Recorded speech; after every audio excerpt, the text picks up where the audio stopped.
बंसी विभूषित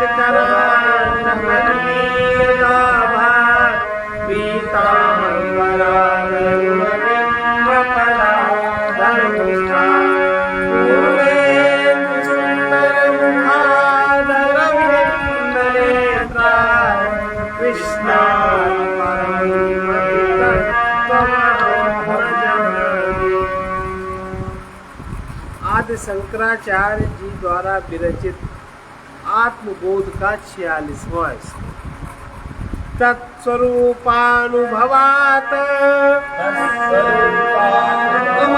उत्पन्नं ज्ञानमंजसा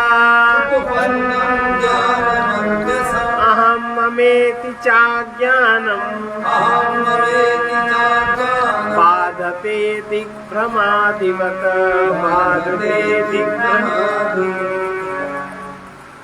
वास्तविक तत्व के अनुभव जनित ज्ञान से वास्तविक तत्व के जैसे जैसे वास्तविक तत्व का अनुभव होता है वैसे वैसे उसका ज्ञान बुद्धि में प्रवाहित होता प्रकाशित होता है। तो उसके ज्ञान से मैं और मेरा ये अज्ञान ऐसे ही तत्काल दूर हो जाता है जैसे दिशाओं के ठीक ठीक ज्ञान से तत्संबंधी भ्रम समाप्त हो जाता है। आपको ज्ञान हो रहा है इसका लक्षण है मैं मेरा की सीमा संकुचित होती रहनी चाहिए। पूरा ज्ञान हो गया मैं मेरा का भ्रम मिट गया।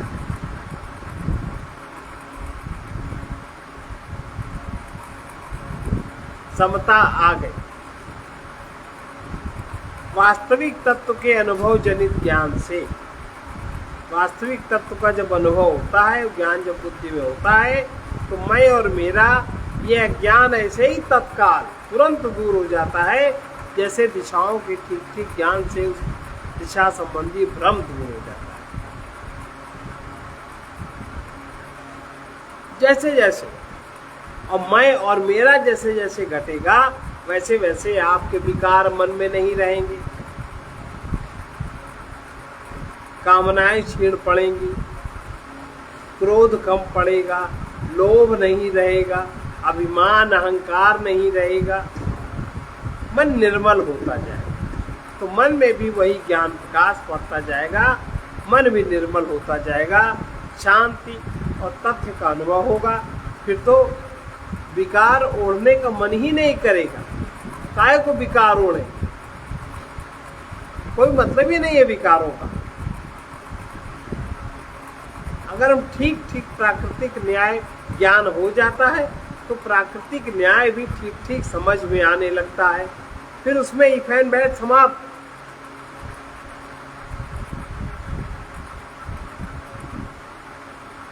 जीवन में सारी प्रक्रियाओं का अभाव हो जाता है।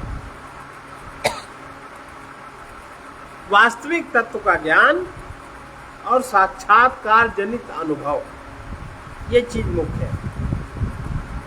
उस अज्ञान को जिसने पहले उसमें मिथ्या अहंकार की गलत धारणाओं को जन्म दिया तत्काल और तत्क्षण दूर कर देता है। जिसने पहले मिथ्या अहंकार की गलत धारणाओं को जन्म दिया, अहंकार तो मिथ्या है ही है और मिथ्या अहंकार जब बना तो उसमें गलत धारणाएं विकल्पित हुई।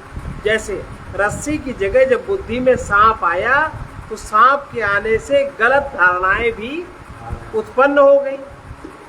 गलत दिशा में हम भागने दौड़ने लगे, भयभीत होने लगे। और जबकि वास्तविक ज्ञान जहाँ जिसको हुआ कि नहीं ये तो रस्सी है तो सारी गलत धारणाएं अहंकार की समाप्त हो। वास्तविक तत्व का ज्ञान और साक्षात्कार जनित अनुभव उस ज्ञान को जिसने पहले उसमें मिथ्या अहंकार की गलत धारणाओं को जन्म दिया तत्काल और तत्क्षण दूर कर देता। एक सेकंड नहीं लगता कि मिथ्या अहंकार समाप्त हो जाता है और उसमें भरी हुई सारी धारणाएं समाप्त हो जाती। परिच्छिन्न माने आच्छादन, प्रभाव युक्त जो अपना ही प्रभाव रखे, आपके स्वभाव को ढक दिया, अपना प्रभाव रखे। अच्छा बताओ, लोभ अपना प्रभाव रखे है कि नहीं? तुम्हारा स्वभाव ढक गया ना उदारता का? अज्ञान अपना प्रभाव रखे है कि नहीं? ज्ञान तुम्हारा ढक गया ना अपने होने पने का?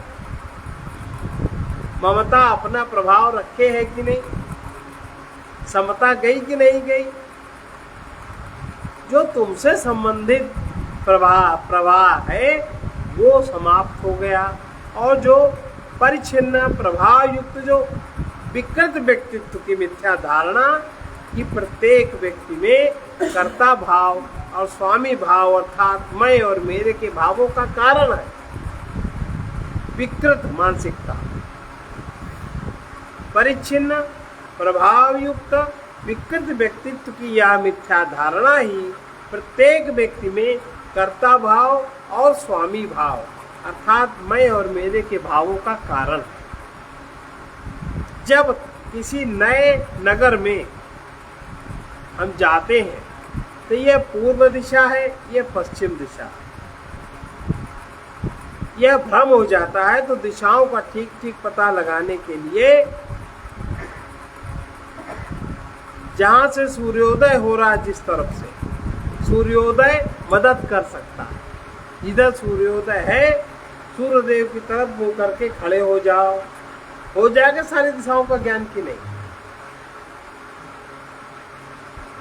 इसी तरह जब वास्तविक तत्व का ज्ञान होता है तो ये परिचिन्न अहंकार जो हमारे ऊपर आवरण बना है, जो अभी तक प्रकृति की परतों अर्थात इंद्रिय ज्ञान और इंद्रिय ज्ञान से उत्पन्न भावनाओं और विचारों की भूल भलैया में भटक रहा था। परिच्छिन्न अहंकार जो अभी तक प्रकृति की परतों में अर्थात प्रकृति परत क्या है, इंद्रिय ज्ञान, भावनाओं और विचारों की भूल भुलैया में भटक रहा था, वो स्थूल उपाधियों द्वारा सम्यक जीवन बिताने और अनुभव करने के ढंग पहचान जाता है। एक बार उस ढंग पहचान में आ गया, बस जिंदगी जीने की कला आ गई। आचार्य शंकर यहाँ एक ऐसे युक्ति संगत शंका का पूर्वानुमान करते हैं जो किसी भी बुद्धिमान साधक के हृदय में उठ सकती है। वो कहते हैं, व्यवहारिक जीवन में साधारणतः एक पदार्थ का ज्ञान दूसरे पदार्थ के ज्ञान को दूर नहीं कर सकता। एक पदार्थ का ज्ञान हो गया, एक वृत्ति उठी, उस पदार्थ का ज्ञान हुआ। अब जब दूसरी वृत्ति उठेगी तो उस पदार्थ का ज्ञान वो दूर नहीं करेगा, दूसरा ज्ञान हो जाएगा। बहुत सारे ज्ञान बुद्धि में रहते हैं। एक पदार्थ का ज्ञान दूसरे पदार्थ के ज्ञान को दूर नहीं कर सकता। उदाहरण के लिए घड़े का ज्ञान घड़ी अथवा रेडियो इत्यादि के अज्ञान को दूर नहीं कर सकता। हमें एक पदार्थ का ज्ञान है जगत में, तो दूसरे पदार्थ का जो हमें अज्ञान है, एक पदार्थ का ज्ञान दूसरे पदार्थ के अज्ञान को दूर नहीं कर सकता। एक पदार्थ का ज्ञान हुआ, उससे एक ही ज्ञान हुआ।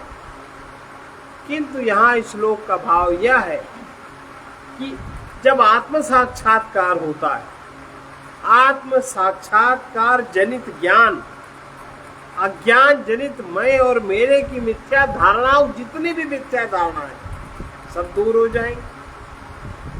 मैं और मेरे संबंधित जितने भी मिथ्या धारणाएं हैं सब दूर हो जाएंगी। पर हमारे दैनिक बौद्धिक अनुभव की दृष्टि से तो ये विरोधाभास लगता है कि ऐसा भला कैसे हो सकता है, लेकिन ऐसा ही होता है। मिथ्या धारणाएं दूर होती हैं, जो हमारी गलत मान्यताएं हैं वो दूर होती, विकार दूर होते, सत्य स्थिति बन जाती। इस विचार को स्पष्ट करने के लिए आचार्य शंकर ने वास्तव में बहुत ही उपयुक्त दृष्टांत चुना। जब किसी यात्री को जिस दिशा में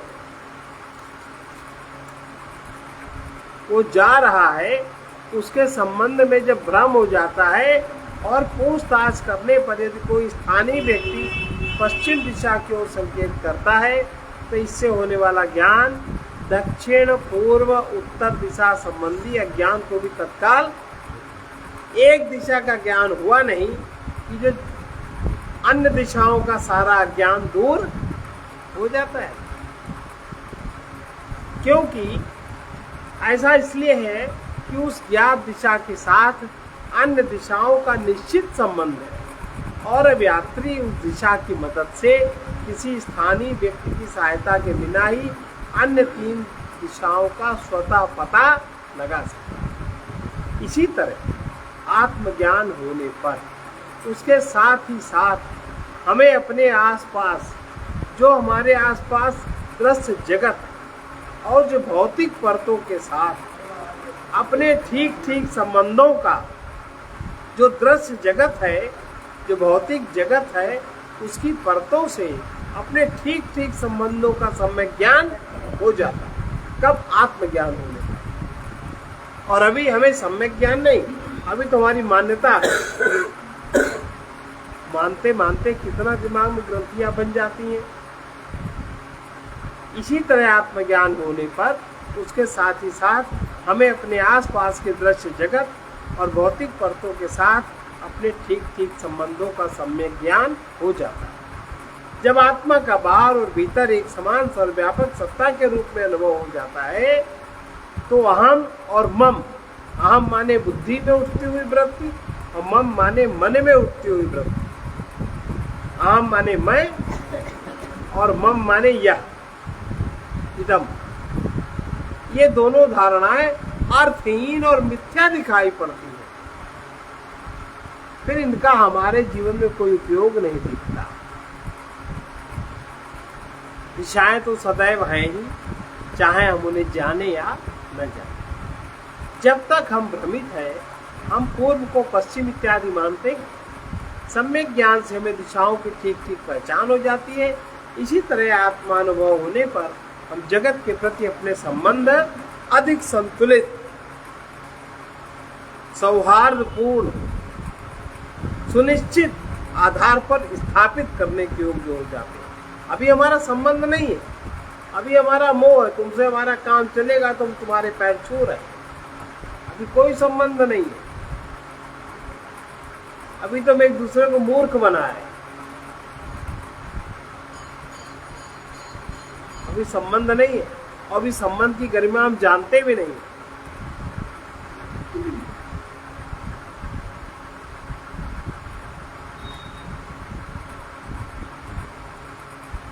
संबंध की गरिमा कोई आत्मज्ञानी व्यक्ति ही जानता है। उदाहरण बताएं। आत्मज्ञानी व्यक्ति जब उसको ज्ञान हो जाता है और वो इस जगत में रहता है तो वो अपने अनेक जन्मों के, जिसने उसके साथ जरा सा भी कुछ किया है परोपकार, उसको ढूंढ ढूंढ के उसको मुक्त कर देता है, खोजता है। और खोजने के बाद उसकी जरा सी सेवा के बदले उसको वो देता है जो उसको मिला। तो उसके भी जीवन के क्लेश समाप्त हो जाते हैं।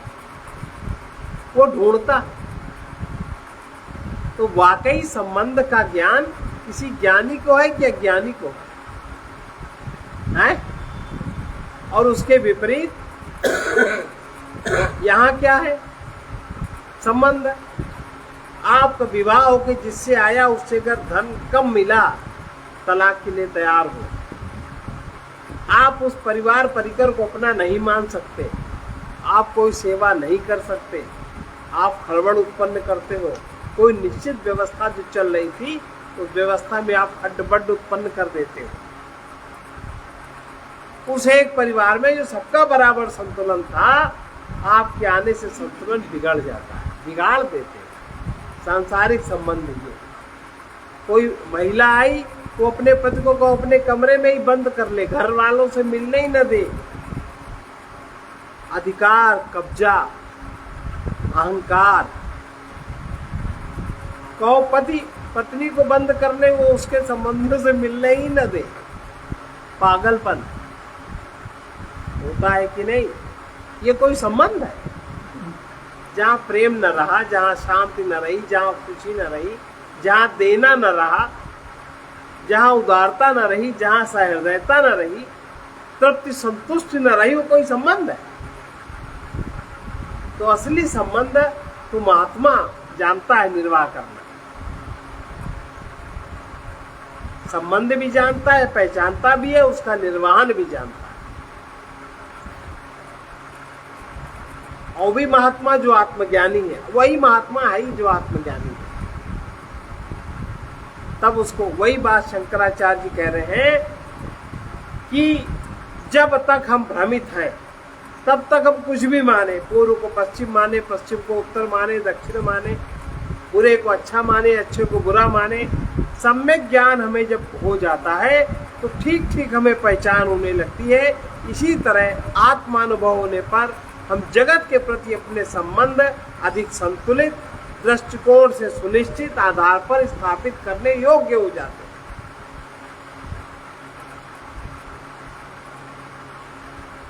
ये है बात। अभी तो मूड है कि नहीं? अगला देखिए, सम्यक विज्ञानवान योगी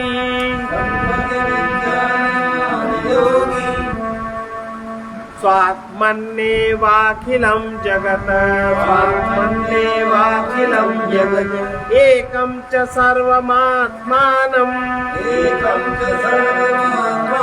ईक्षते ज्ञानचक्षुषा।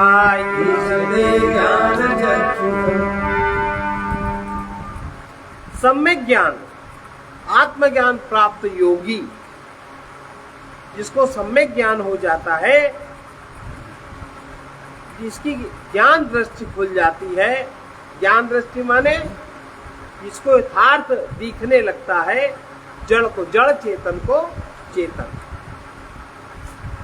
ज्ञान चक्षु द्वारा संपूर्ण जगत को अपने आत्मा में और संपूर्ण भूतों को अपनी एक आत्मा में ही देखता है। उसके जीवन का खंड खंड होना समाप्त हो जाता है।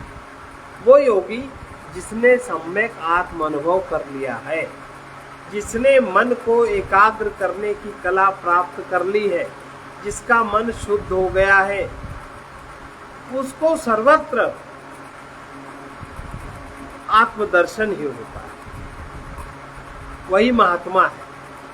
उसने अपनी पार्श्विक वृत्तियों को मिटाकर अपने भीतर जो दिव्य स्वरूप है, अपने होने पने का, अपने स्वबोध का, उससे तादात्म्य उसका स्थापित हो गया, उसके अहम का उससे तादात्म्य स्थापित हो गया है। उसका अहम उसी में समा गया। जरूरत पड़ती है तो प्रयोग कर लेता अहम का, नहीं जरूरत पड़ती तो वो आत्मबोध में ही स्थिर रहता है। जरूरत पड़ी तो अहम का प्रयोग कर लेता है,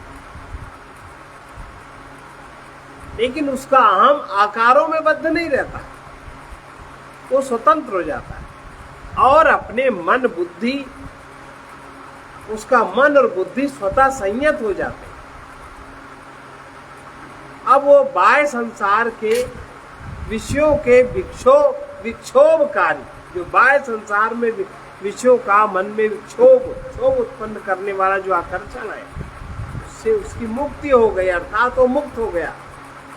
बाह्य संसार के विषयों के विक्षोभकारी आकर्षण उसको आकर्षित नहीं करते। ऐसा महामानव सारे जगत को अपने आत्मा की अभिव्यक्ति देखता है। सारा जगत हमारी ही अभिव्यक्ति है, ऐसा अनुभव करता है कि आत्मा ही सर्वत्र व्याप्त है। वो ठीक ठीक स्वयं में ही वो जीता है। सर्वम खलविदम ब्रह्मा वसुधैव कुटुंबकम, ऐसा उसका जीवन होता है। उसे यह निश्चय हो जाता है, निश्चित ज्ञान उसकी बुद्धि में रहता है कि अपने अलावा स्वयं अंतरात्मा सिवाय अंतरात्मा के कोई अलग, अपने स्वयं के अलावा इस पूरे जगत में कोई अलग जीवन तत्व नहीं है। जीवन है तो आत्मा, जीवन है तो स्वयं।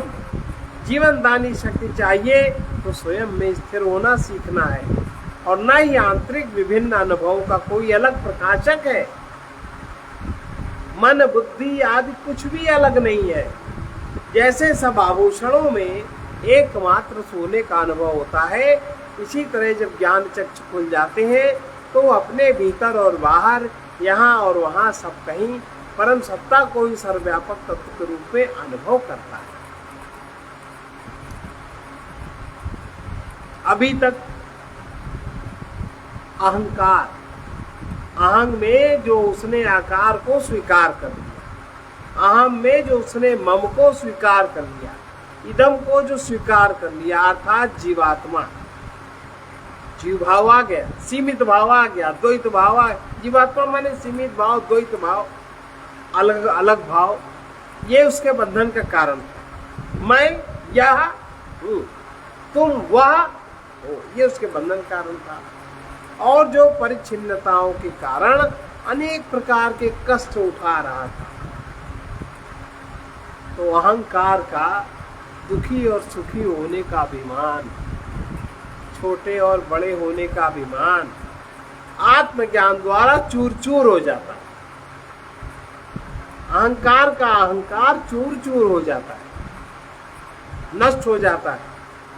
तो वह व्यक्ति एक पूर्ण और अद्वैत तृप्ति का अनुभव करता है और जीवन के लक्ष्य की प्राप्ति उसको सुगम दिखती है, लक्ष्य में स्थित उसकी बन जाती है। वो अपने अस्तित्व की सत्यता का उसे पता हो जाता है और उसे अपनी आंतरिक वास्तविकता के अनुभव में वो जीता है। फिर उसके जीवन में अंदर और बाहर कुछ नहीं रहता, अद्वैत बोध उसको जागृत रहता है। आप लोग सुन जरूर रहे हो, लेकिन फिर से कल वाली बात याद रखो, स्वप्न दृष्टा को जागृत वाली बात समझ में नहीं आ सकती। स्वप्न दृष्टा को जागरण का अनुभव नहीं समझाया जा सकता। मोह निशा जग सोव निहारा, देखिए स्वप्न विचित्र प्रकारा।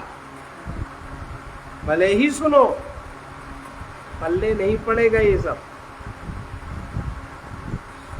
अगला श्लोक, आत्मैवेदं जगत सर्वम्, आत्मैवेदं जगत सर्वम्, आत्मनो अन्यत् न विद्यते, आत्मनो अन्यत् न विद्यते। मृदो यद् मृदो यद्वद् घटादीनि, स्वात्मानं सर्वमीक्षते, स्वात्मानं सर्वमीक्षते। यह संपूर्ण जगत उस समय उसको समझ में आता है कि वास्तव में सत्य तत्व जिसको आत्मा कहा जाता वही है, और वो आत्मा मैं ही हूँ और मैं ही सारे जगत को साक्षी रूप में जानता हूँ। अब मेरा जगत से कोई तादात्म्य नहीं है, मैं उसका साक्षी हूँ। यहाँ सिवाय आत्मा के किसी और का अस्तित्व है ही नहीं।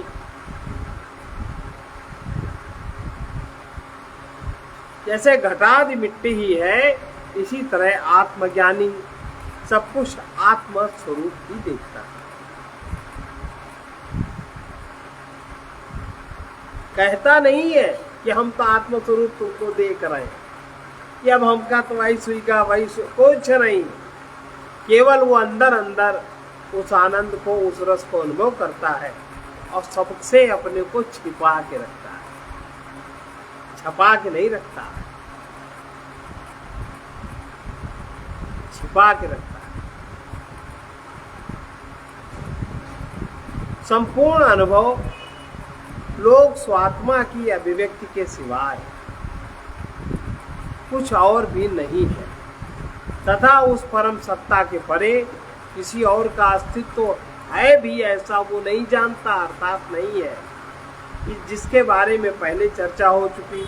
आत्मैव जगत सर्वम, एकमात्र आत्मा ही संपूर्ण अनुभव का, जगत का सार तत्व है। ये सिद्धांत कैसे स्वीकार कर सकते हैं? जैसे मिट्टी से घड़ा आदि विभिन्न प्रकार के बर्तन बनाए जाते हैं, उनकी उत्पत्ति मिट्टी से ही होती है, मिट्टी के रूप में ही उनका अस्तित्व होता है। अंततः वास्तव में वही पुराना मिट्टी कहलाने के लिए वो सब उसी में समा जाते हैं। सारा काम भी होता है, मिट्टी के बर्तन बने, खाने पीने जितना भी व्यवहारिक उपयोग है बर्तनों का सब लोग करते हैं कि नहीं। और जब कोई बर्तन टूट जाए तो रोते हैं क्या? वो मिट्टी में कि अब बर्तन नहीं बनेगा, क्या मिट्टी खत्म हो गई, कैसे चलेगा? कोई नहीं रोता।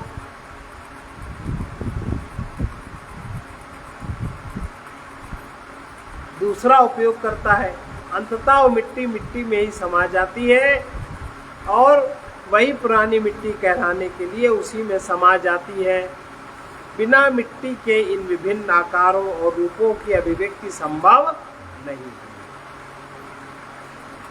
मूल मिट्टी से ही विभिन्न प्रकार के बर्तनों के आकार को वास्तविकता मिलती। मूल मिट्टी से जो इतने सुंदर सुंदर बर्तन बनते हैं वो मूल मिट्टी जिधर हम लोग कभी निगाह उठा के देखते भी नहीं। हाथ में लग जाए तो लगी नहीं रहने देते, तुरंत साफ कर लेते। वही मूल मिट्टी में ही विभिन्न बर्तनों के आकार प्रकार को वास्तविकता मिलती है। जैसे मिट्टी के घटादि बर्तनों का मिट्टी से अलग कोई अस्तित्व नहीं है, और जैसे समुद्र की तरंगे समुद्र का जल है जिससे वे उठती हैं, उसी तरह आत्मा ही वो सत्ता है जिसने इस नाम रूप में जगत को आकार और जीवन प्रदान किया। नाम रूप में जगत का आकार और जगत का जीवन जैसे उस मिट्टी ने ही प्रदान किया, बर्तनों का आकार और बर्तनों में जीवन, बर्तनों की उपयोगिता, उसी तरह से आत्मा ही वो सत्ता है जिसने इस नाम रूप में जगत को आकार और जीवन प्रदान किया। अब जब हम मूल तत्व नहीं जानते हैं, बीज का हमने देखा और पकड़ लिया, मूल तत्व हमें पता ही नहीं, तो किसी का आकार बिगड़ा तो हम रोते हैं, और जब हम मूल तत्व जानते हैं तो हम रोते नहीं। और वास्तव में इसकी सम्यक असली पहचान कोई ज्ञानी ही कर पाता है। साधारण लोग जिनके सामने इस दृश्य जगत के क्षणिक सुखों के पीछे भागने में अपनी शक्ति नष्ट करने के सिवाय कोई और महान लक्ष्य नहीं है। ये सुख मिले कि ये सुख मिले कि ये सुख मिले, जिंदगी बीत जाती। ये सामान इकट्ठा किया, वो सामान इकट्ठा किया, ये लिया वो लिया, जिंदगी बीत गई। भागते ही रहते हैं और भागने में अपनी शक्ति नष्ट करने के सिवाय कोई और महान लक्ष्य नहीं है। उनके लिए उस सूक्ष्म सत्ता को सहज रूप में सर्वत्र देख पाना भी संभव नहीं है। वो नहीं समझ सकते इस बात को, नहीं देख सकते। भागने में इतनी उनकी शक्ति खर्च हो गई, न उनके पास तन की शक्ति, न मन की शक्ति, न बुद्धि की शक्ति, न उनके पास प्रीति, न उनके पास शक्ति। ज्ञान भी भरा, प्रीति भी भरी, शक्ति भी भरी, शरीर बिल्कुल क्षीण। उनको ये बात समझ में नहीं आती। उनके लिए इस सूक्ष्म सत्ता को सहज रूप में ही सर्वत्र देख पाना संभव नहीं हो सकता। अनंत में से ही अनंत उत्पन्न हुआ और वो इस परिच्छिन्न जगत को भी व्याप्त और आच्छादित किए हुए है। यह नानात्व तो उस नित्य अनंत सत्ता पर अध्यारोप मात्र है, सच्चाई ये नहीं है। अगला श्लोक देखिए। जीवन मुक्तस्तु तद विद्वान् पूर्वोपाधि गुणास्त्यजेत् सच्चिदानंद रूपत्वात् भवेद भ्रमर कीटवत्। कीट से भ्रमर बन जाने के समान। एक कीड़ा है जो भ्रमर का चिंतन करते करते भ्रमर बन जाता है, उसको कीट कहते हैं। कीट के भ्रमर बन जाने के समान जो आत्मानुभवी जीवन मुक्त है, वो पूर्व वर्णित जो पहले कहा जा चुका उपाधियों के गुणों का त्याग कर देते हैं। उपाधि में जो गुण है वो उसमें अपने में नहीं मानते, सच्चिद आनंद स्वरूप ब्रह्म ही हो जाते। उपाधियों का त्याग किया, उपाधियों के गुणों का त्याग करके सच्चिदानंद स्वरूप ब्रह्म ही हो जाता है। जीवन मुक्त वो है जिसने इस संसार में जीते जीते ही अपने स्वरूप की अनंतता का अनुभव कर, वो जीवन है। उस महापुरुष ने आत्मज्ञान द्वारा इस शरीर में रहते हुए ही जो प्रारब्ध कर्मों के क्षय होने तक बना रहता है, प्रारब्ध कर्मों के क्षय होने के पहले ही जिसने अविद्या से छुटकारा पा लिया। शरीर तभी तक रहता है जब तक इसका प्रारब्ध है, इसके बाद एक क्षण नहीं टिकता शरीर। ये सब पहले से निश्चित है। उस महापुरुष ने आत्मज्ञान द्वारा इस शरीर में रहते हुए ही जो प्रारब्ध कर्मों के क्षय होने तक बना रहता है, अविद्या से छुटकारा पा लिया, वही जीवन मुक्त है जिसने अपने आध्यात्मिक व्यक्तित्व को भली भांति संगठित कर लिया, बिखराव नहीं रखा और अहंकार सहित इस पांच भौतिक संघात को अपनी सुसंचालित सम्यक शारीरिक, मानसिक, बौद्धिक शुभ क्रियाओं द्वारा त्याग दिया। वो वास्तव में उन भाग्यशाली व्यक्तियों में से है जिनका व्यक्तिगत परिच्छिन्न भाव रहस्यमयी मृत्यु को प्राप्त हुआ। व्यक्तिगत जो उनका अलग होने का भाव था, वो रहस्य के तरीके से उसकी मृत्यु हो गई, समाप्त हो गया। जो अपने भीतरी अनुभव द्वारा अविचलित हुए बिना, भीतरी अनुभव इतना सघन हो गया कि बाहर की परिस्थितियां उसे विचलित नहीं कर सकती, अविचलित हुए बिना एक महान आध्यात्मिक जीवन में रह करके वो जीवन की धारा उससे बहने लगी, आध्यात्मिक जीवन धारा उससे प्रवाहित होने लगी और उसका जीवन बीतने लगा। और जो आसपास के तमाम आकर्षणों से अपने को जिसने छुड़ा लिया, ऐसा जीवन मुक्त अपने दिव्य स्वरूप में स्थित रहता है। उसके ये पूर्व वर्णित स्थूल सूक्ष्म कारण शरीरों से किसी प्रकार के बंधन का प्रश्न नहीं होता। कीट भ्रमर न्याय से ब्रह्मवेत्ता ब्रह्म हो जाता है, जिसके लिए वो ध्यान द्वारा इतनी लंबी अवधि से प्रयत्न कर रहा था। भ्रमर क्या है? भ्रमर मिट्टी का एक घरौंदा बनाता है जिसमें सिवाय एक छोटे छिद्र के और कोई रास्ता नहीं होता। उसमें वो एक कीड़ा झींगुर को पकड़ कर रख देता है। भ्रमर कैसे बनता है पता है? भ्रमर का जन्म कैसे होता है? ऐसे जन्म नहीं होता जैसे हम लोग जानते हैं। भ्रमर एक मिट्टी का घरौंदा बनाता है जिसमें सिवाय एक छोटे से छेद के और कोई रास्ता नहीं होता। उसमें वो कीड़ा झींगुर को पकड़ कर रख देता है। भ्रमर कीड़े को बीच बीच में यदा कदा काटता रहता है। जब वो काटता है और भ्रमर उस द्वार पे लगातार बैठा रहता है।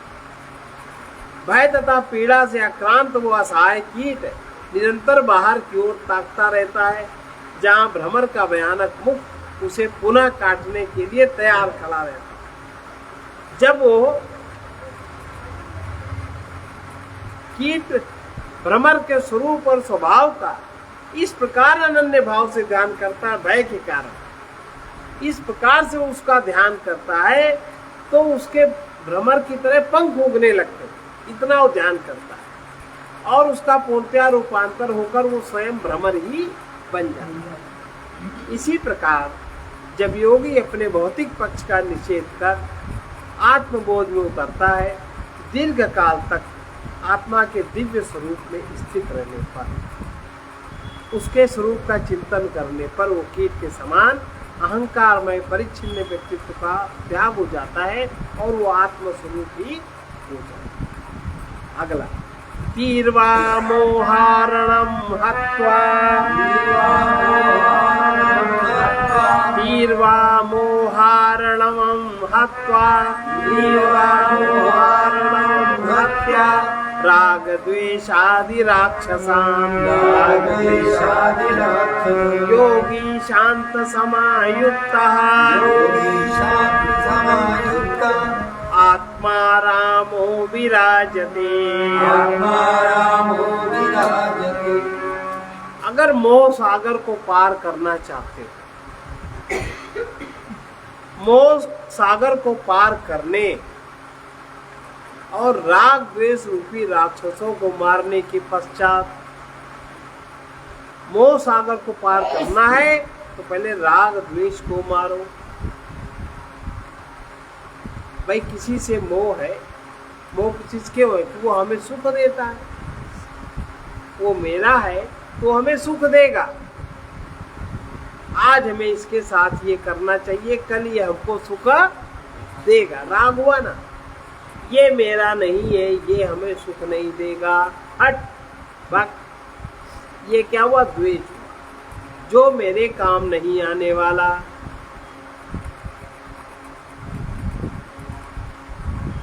मेरी कल्पना में भले वो काम आवे, पर मेरी कल्पना ये नहीं है कि मेरे काम, क्योंकि मेरा नहीं, वो हमने उसको माना नहीं। भले ही वही काम आवे, उसको दूर कर देते हैं। और भले ही जिसको मेरा मानते हैं उससे राग करते हो, मेरे काम नहीं आवे, अक्सर नहीं आते, उससे राग होता है। तो राग और द्वेष को राक्षस का, राग और द्वेष राक्षस।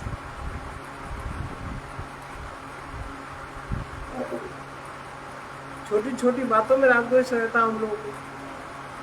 हमारे पास कोई वस्तु है, पदार्थ है खाने पीने का, यहाँ कोई भूखा है प्यासा, हम उसको नहीं देंगे। और हमारी मान्यता से संबंधित लड़का, भाई, भतीजा कुछ भी अगर है उसको चुरा के देंगे, चादर ले अटक के ले जाना, तो पार्वती देखना, ये क्या है? राग पूर्वक अपने मोह की रक्षा, अपने ममता की रक्षा करना, इसलिए वो राक्षस राग द्वेष। द्वेष पूर्वक परमात्मा के जगत से अपने को हटाना, इसलिए वो राग द्वेष राक्षस। राग द्वेष राक्षसी वृत्ति है। तो मोह सागर को पार करने, राग द्वेष रूपी राक्षसों को मारने के पश्चात ये तीन चीजें जिसकी समाप्त हो गई, शांति से एक रूप हुआ योगी, शांति के साथ जिसका आत्म साक्षात हो जाता है, उस शांति से एक रूप हो जाता है, वो आत्मा में ही रमण करता है। उसको रमण करने के लिए कोई दूसरी वृत्ति नहीं है। जब साधना द्वारा मनुष्य का अंतःकरण पूर्णतया परिवर्तित हो जाता है और अहंकार में जीव नित्य आत्मा के रूप में अपने शुद्ध स्वरूप को पहचान लेता है, नित्य आत्मा के रूप में शुद्ध अहं जब अपने आत्मा को पहचान लेता है, ऐसे समझो, तो वो सत्स्वरूप के अज्ञान अथवा कारण शरीर, सत्स्वरूप का जो अज्ञान है वही कारण शरीर है, वो उसके फिर पार चला जाता है। जहाँ अहंकार में जीव नित्य आत्मा के रूप में अपने शुद्ध स्वरूप को जब पहचान लेता है, तो सत्स्वरूप के अज्ञान अर्थात कारण शरीर के पार चला जाता है, कारण शरीर उसका जागृत हो जाता है। मनुष्य ने पिछले सारे जन्मों में जो अनेक प्रकार के संस्कार इकट्ठे किए हैं, वे मोह सागर अथवा अज्ञान कहलाते हैं। वही मोह सागर।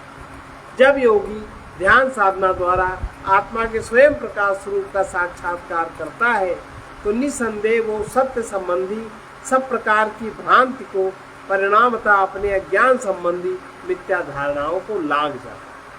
यह तभी संभव होता है जब साधक अपने हृदय में राग द्वेष रूपी आसुरी शक्तियों को छीण कर उन्हें नष्ट कर देता है। मोह सागर को पार करने और अहंकार में अंतःकरण की दुष्प्रवृत्तियों अर्थात राक्षसों का वध करने के पश्चात, राग द्वेष राक्षसों का वध करने के पश्चात ध्याता उस अनिर्वचनीय आनंद को पुनः प्राप्त करने के लिए आत्मलोक में प्रवेश करता है, जिसे अपने अस्थायी रूप में उसने फिलहाल अहंकार में आके उसको खो दिया। स्थायी रूप से नहीं खोया, अस्थायी रूप से खोने का उसको भ्रम हो गया। आत्मा स्वरूपता शांत, शिव और सुंदर नित्य आत्मा के अनुभव स्थायी होता रहता है। व्यक्ति को तत्पश्चात अनंत शांति और आनंद का अविच्छिन्न रूप से अनुभव होता रहता है। वो तो आत्मा में ही रमण करने लगता है। आत्मा राम ये मार्मिक शब्द जो अपने आप में काव्यमय है, भारतीय उपनिषदों हिंदू ग्रंथों के विद्यार्थियों के लिए बहुत ही भावपूर्ण है। हिंदू परंपराओं के आचार्य शंकर ने इस श्लोक में मानो रामायण रूपी सागर को गागर में बंद कर दिया। रामायण के रचयिता महर्षि वाल्मीकि ने अपने पाठकों के सामने सभी संभावित परिस्थितियों का सामना करने वाले एक आदर्श पुरुष का न केवल पूर्ण चित्र ही खींच दिया, बल्कि उन्होंने निजी जीवंत आत्मानुभव भी उनके समक्ष रखा। महर्षि वाल्मीकि केवल लेखक और कवि ही नहीं थे, वे वास्तव में एक ज्ञानी, शास्त्रों के प्रकांड विद्वान थे। उनकी लेखनी की कलात्मकता के सूक्ष्म सौंदर्य से हतप्रभ हुए विद्यार्थियों द्वारा रामायण के इन गूढ़ भावों, महत्वपूर्ण तथ्यों की प्रायः उपेक्षा कर दी जाती है। आचार्य इस श्लोक के द्वारा संपूर्ण रामायण के गहन भाव की ओर संकेत करते हैं। आत्मा राम, इस महान ग्रंथ के नायक का नाम ही बहुत महत्व और अर्थपूर्ण है। राम का अर्थ होता है जो सर्वज्ञ, सब हृदयों में रमण करता है। राम का अर्थ ही ये होता है। भाई राम का नाम जब रखा वशिष्ठ जी ने, तो यही तो राम का अर्थ है। क्या अर्थ है राम का बताओ? आनंद सुख राशि, सीकर ते त्रैलोक सुख राशि। राम अस नामा, दुखदायक विश्रामा, ये अर्थ है राम का। तो वही बात कह रहे हैं, जो सर्वराम का अर्थ ही है, तो सर्वज्ञ सब हृदयों में रमण कर रहा है।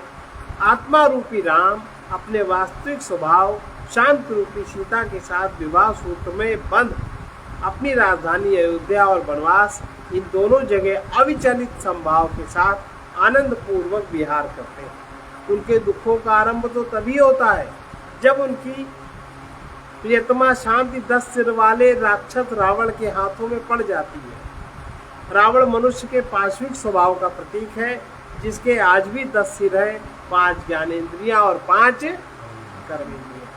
तथा कथित धर्म निरपेक्ष और भौतिकवादियों का साम्राज्य इस सनातन धर्म की भूमि और आध्यात्मिक फुलवाड़ी आर्यावर्त में अधिक दिनों तक नहीं टिक सकता। राम राज्य में रावण राज्यपाल नहीं बन सकते।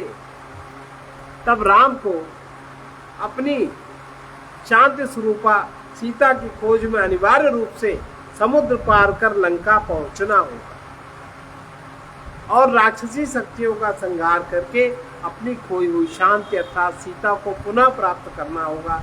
आचार्य शंकर इस श्लोक में संकेत करते हैं कि समुद्र जिस पर सेतु का निर्माण किया जाना है, वो हमारी मिथ्या आसक्तियां और आकर्षण ही है समुद्र, और वे शक्तियां जो राम के विरुद्ध लड़ने को तत्पर है, वे हमारी दुष्प्रवृत्तियां ही हैं जो एक मूढ़ मनुष्य में स्वाभाविक रूप से होती ही है। जब आंतरिक व्यक्तित्व तो शुद्ध और व्यवस्थित हो जाता है, तो उसे आत्मा के नित्य स्वरूप अर्थात शांति की प्राप्ति हो जाती है। तत्पश्चात ज्ञानी अपने जीवन राज्य पर अपनी अयोध्या नामक राजधानी से राज्य करता। अयोध्या जहाँ कभी कोई युद्ध नहीं होता, केवल संस्कृत भाषा में ही किसी शास्त्र का सार ऐसे संकेतात्मक शब्दों में रखा जा सकता है तो सीधे ही आध्यात्मिक तत्व की ओर लक्ष्य करके अपने अर्थ को प्रकट करते हैं।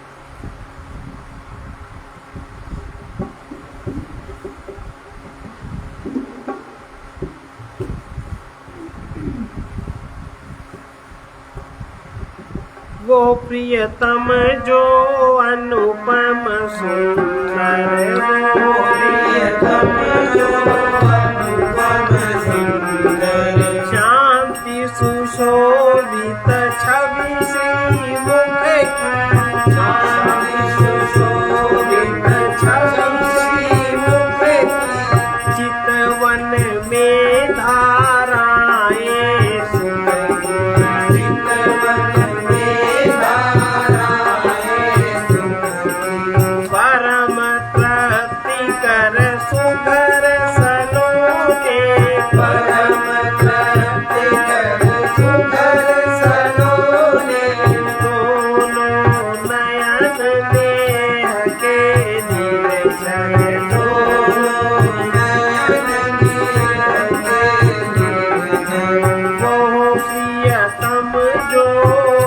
अनुपम सुंदर ओ प्रियतम जो अनुपम सुंदर अंतर में सौंदर्य छलकता अंतर में सौंदर्य छलकता रोम रोम ऐश्वर्य झलकता रोम रोम ऐश्वर्य झलकता दया क्षमा करुणा सुशीलता दया क्षमा करुणा सुशीलता सभी दिव्य गुण मानो अनुचर सभी दिव्य गुण मानो अनुचर को प्रियतम जो अनुपम सुंदर ओ प्रियतम जो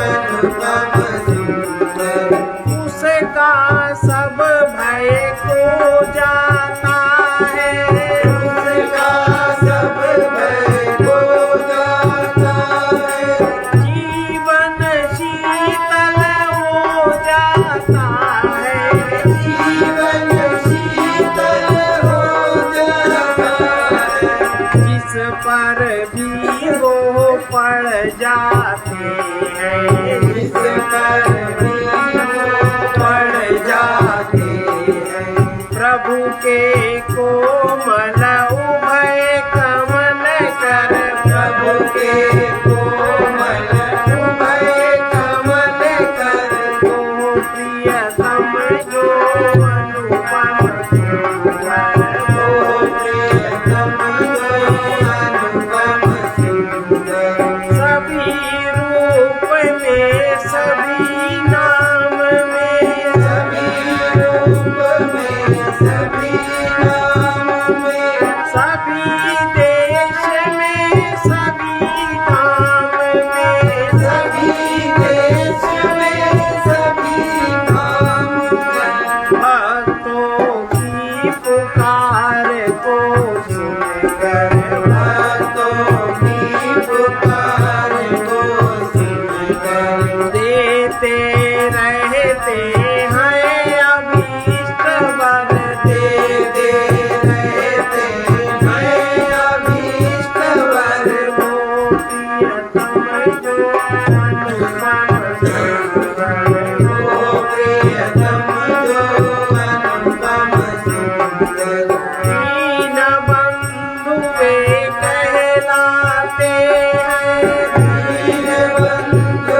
वे कहलाते हैं उन्हें अकिंचन ही पाते हैं उन्हें अकिंचन ही पाते हैं मैं अब पथिक शरण आया हूँ मैं अब पथिक शरण आया हूँ मेरा भी मिट जाए दुख डर मेरा भी मिट जाए दुख डर मेरे प्रियतम अनुपम सुंदर मेरे प्रियतम अनुपम सुंदर वो प्रियतम जो अनुपम सुंदर ओ प्रियतम जो अनुपम सुंदर शांति सुशोभित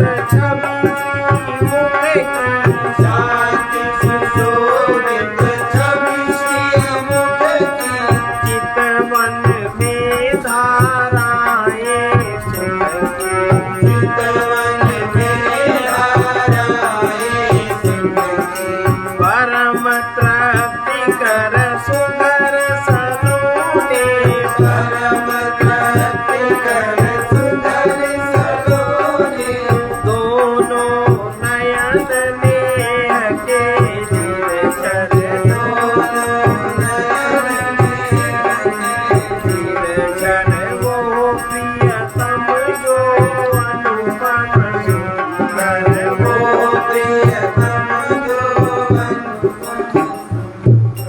इसका संत वचन है आस्था, श्रद्धा, विश्वास के द्वारा ही प्रभु की प्राप्ति होती है।